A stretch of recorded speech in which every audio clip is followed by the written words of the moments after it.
మహాభారతంలో ఎన్నో కీలక ఘట్టాలున్నాయి.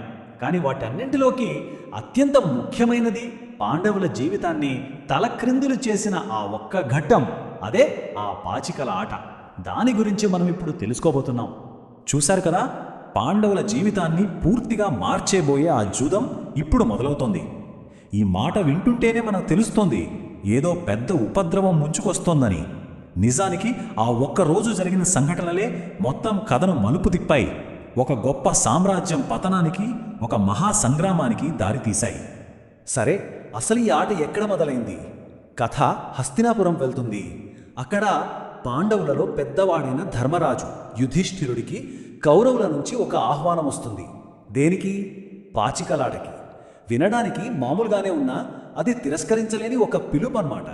మనకొక ప్రశ్న రావచ్చు, ఎందుకు వద్దని లేకపోయాడు? ఒక రాజు గదా, ఇష్టం లేకపోతే రానని చెప్పొచ్చు కదా. కానీ అక్కడే ధర్మం అనే ఒక పెద్ద విషయం ఉంది. ధర్మం అంటే కేవలం మన డ్యూటీ మాత్రమే కాదు, అది ఒక విశ్వ నియమం, ఒక సరైన జీవన విధానం. ఒక క్షత్రియుడిగా, ఒక రాజుగా ఆటకు వచ్చిన పిలుపుని తిరస్కరించడం అధర్మం అని ఆయన భావించాడు. సో అది ఆయనకు ఒక చాయిస్ కాదు, ఒక రెస్పాన్సిబిలిటీ అన్నమాట. కానీ అసలు సమస్య ఏంటంటే, ఇది ఒక సాధారణమైన నిజాయితీతో కూడిన ఆట కాదు, ఇది ఒక కుట్ర. ఇక్కడే కథలోకి అసలు విలన్ ఎంటర్ అవుతాడు. శకుని, దుర్యోధనుడి మేనమామ. ఆయన చేతిలో ఉన్నవి మామూలు పాచికలు కాదు, అవి మంత్రించినవి. ఆయన ఏది చెబితే అదే పడతాయి. అలాంటప్పుడు పాపం యుధిష్ఠిరుడు గెలవడం అనేది అసాధ్యం. అందుకే ఇది ఒక ఆగని నష్టాల పరంపరకు దారితీసింది. ఇక చూడండి ఆ నష్టాల పరంపర ఎలా సాగిందో. మొదట తన ఆభరణాలు పందెంగా పెట్టాడు, పోయాయి. తర్వాత తన దగ్గరున్న ధనం, సంపద మొత్తం అది పోయింది. సరే, ఇంకాస్త ముందుకు వెళ్ళి తన ఇంద్రప్రస్థ రాజ్యాన్నే పందెంగా కాశాడు, అది చేజారిపోయింది. అక్కడితో ఆగితే బాగుండేది, కానీ ఆగలేదు. తన నలుగురు సోదరులను, భీముడు, అర్జునుడు, నకుల సహదేవులను ఒక్కొక్కరిగా పందెం పెట్టి వాళ్ళ స్వేచ్ఛను కూడా పోగొట్టాడు. ఇక చిట్ట చివరికి తనను తానే పందెంగా పెట్టుకున్నాడు. మళ్ళీ ఓటమే. ఒక్కసారి ఆలోచించండి, ఆ ఒక్క క్షణంలో చక్రవర్తులుగా ఉన్న పాండవులు ఇప్పుడు కౌరవులకు బానిసలు. వాళ్ళ ఓటమి సంపూర్ణం, ఇంకేమీ మిగల్లేదు వాళ్ళ దగ్గర. అయినా సరే దుర్యోధనుడి కసి, పగ చల్లారలేదు. పాండవులు బానిసలైనా అతనికి సంతృప్తి కలగలేదు. ఇక్కడే కథ ఒక అత్యంత నీచమైన, క్షమించరాని మలుపు తీసుకుంటుంది. అదే ద్రౌపది పరాభవం. సభంతా నిశ్శబ్దంగా ఉంది. గెలిచిన కౌరవుల అరుపులు, ఓడిన పాండవుల నిస్సహాయత. ఆ నిశ్శబ్దాన్ని చీల్చుకుంటూ దుర్యోధనుడి గొంతు వినిపించింది, ఇంకా ఒక పందెం మిగిలే ఉంది, ద్రౌపదిని పందెంగా పెట్టు. ఆ మాట విన్న సభలోని వాళ్లంతా ఒక్కసారిగా ఉలిక్కిపడ్డారు. అంతటి ఘోరమైన ఆలోచన అది. ఆ క్షణంలో యుధిష్ఠిరుడు ఏం చేస్తున్నాడో ఆయనకే తెలీదు. అవమానంతో, ఓటమి భారంతో ఆయన ఆలోచించే స్థితిలో లేడు. దుర్యోధనుడి మాటలకు తలొక్కి ద్రౌపదిని పందెంగా పెట్టేశాడు. మళ్ళీ శకుని పాచికలు విసిరాడు. మళ్ళీ పాండవులు ఓడిపోయారు, ద్రౌపదిని కూడా కోల్పోయారు. ఇక్కడి నుంచే అసలు విధ్వంసం మొదలైంది. వెంటనే దుశ్శాసనుడు ద్రౌపదిని జుట్టు పట్టుకుని సభలోకి ఈడ్చుకొచ్చాడు.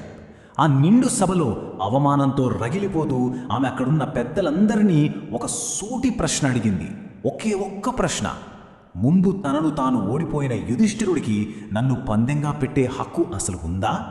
ఈ ఒక్క ప్రశ్న ఆనాటి ధర్మాన్నే సవాలు చేసింది. అసలు విషాదం ఏంటంటే, ఆమె ప్రశ్నకు సమాధానం ఎవ్వరూ చెప్పలేదు. సభలో భీష్ముడు, ద్రోణుడు, విదురుడు, ధర్మం తెలిసిన మహామహులు అందరూ ఉన్నారు. కానీ ఒక్కరూ కూడా నోరు విప్పలేదు. అందరూ తలదించుకున్నారు. అది వారి మౌనం కాదు, అది ధర్మం యొక్క ఓటమి, నాయకత్వం యొక్క వైఫల్యం. సరే, అంతా అయిపోయింది, ఇక ద్రౌపదిని ఎవరూ కాపాడలేరు అనుకుంటున్న సమయంలో ఒక అద్భుతం జరిగింది. దైవకృప ఆమెను ఆదుకుంది.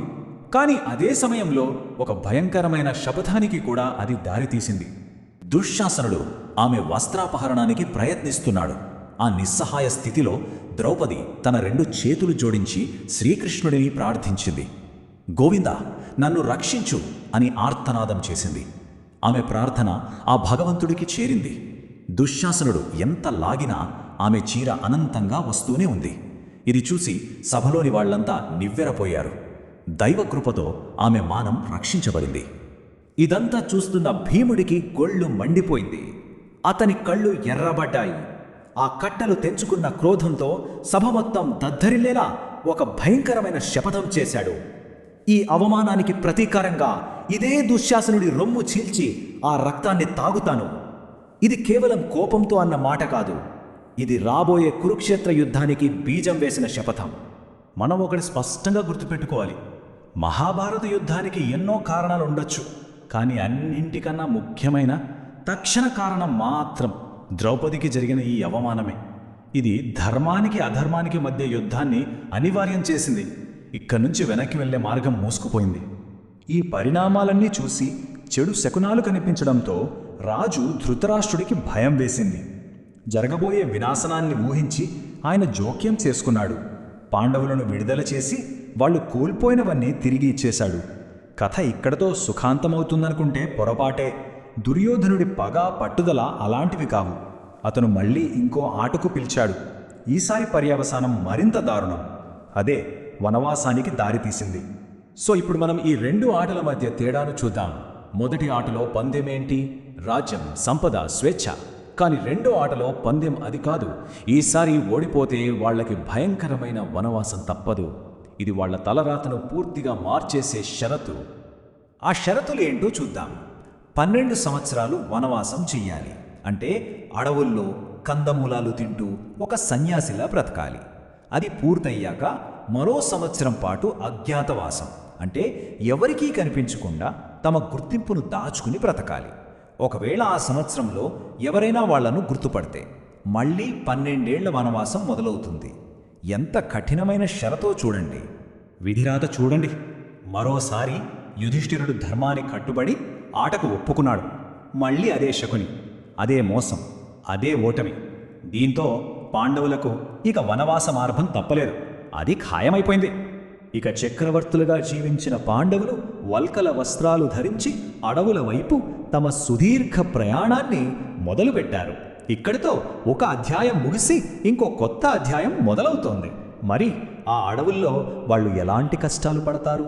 వాళ్ల వనవాసం రాబోయే మహాయుద్ధాన్ని ఎలా ప్రభావితం చేస్తుంది? ఆలోచించండి.